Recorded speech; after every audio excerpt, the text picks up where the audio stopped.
नमस्कार साथियों, आप सभी का स्वागत है हमारे इस इंटरनेशनल ऑर्गेनाइजेशन सीरीज प्रोग्राम में।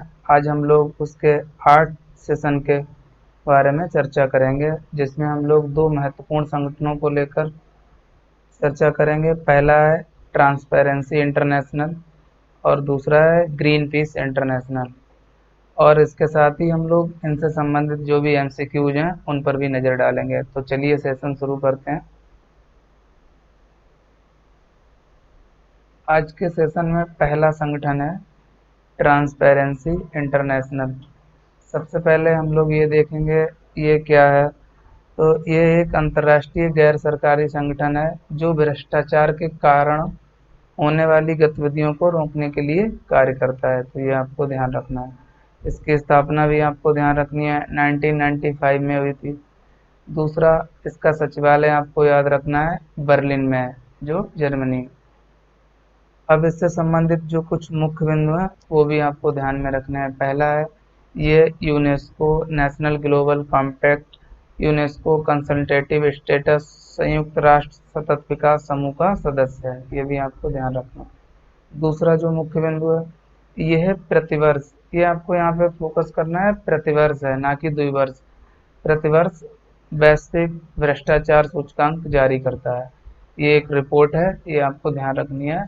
प्रीलिम्स पॉइंट ऑफ व्यू से काफ़ी इम्पोर्टेंट भी है। अब इससे संबंधित जो अन्य नया संगठन है आज के सेशन का, उसको लेके हम लोग चर्चा करते हैं। दूसरा संगठन है ग्रीन पीस इंटरनेशनल। ये भी संगठन प्रीलिम्स पॉइंट ऑफ व्यू से काफ़ी महत्वपूर्ण है। तो देखिए ये क्या है। ग्रीन पीस शब्द का शाब्दिक अर्थ है हरित क्रांति। ये पर्यावरण चेतना के लिए विश्वव्यापी आंदोलनकारी संस्था है जो उन सरकारी और उद्योगों की नीतियों को प्रकाश में लाने तथा उन्हें परिवर्तित करने के लिए कार्यरत है जो पर्यावरण को हानिकारक रूप से प्रभावित करते हैं। तो ये आपको ध्यान रखना है। अब इसकी स्थापना आपको ध्यान रखनी है, 1971 में कनाडा में हुई थी। दूसरा, इसमें आपको इसका मुख्यालय याद रखना है, एम्स्टर्डम नीदरलैंड में है। अब इससे संबंधित जो कुछ अन्य बिंदु हैं उन पर हम लोग नज़र डालते हैं।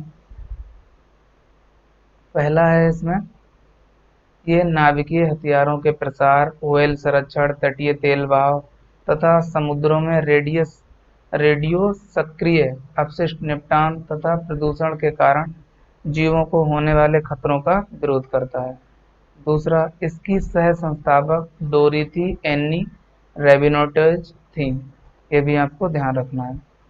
तीसरा, जुलाई 2011 में ग्रीन पीस ने डर्टी लॉन्ड्री नामक रिपोर्ट जारी की जिसमें विश्व के नामी फैशन और स्पोर्ट्स वेयर कंपनियों पर आरोप लगाया गया था कि वे चीन की नदियों में भारी मात्रा में विषाक्त अपशिष्ट मुक्त कर रहे हैं।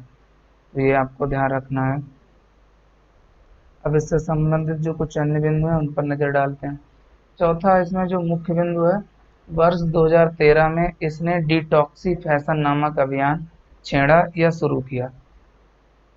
पांचवा जो अंतिम बिंदु है इसमें, आर्कटिक पर्यावरण प्रोटोकॉल को प्राप्त करने के लिए 2012 और 2013 में सेव द आर्कटिक नामक सफल अभियान शुरू किया इसने।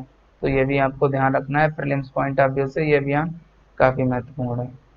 अब हम लोग इससे संबंधित जो एमसीक्यूज हैं उन पर नज़र डालते हैं।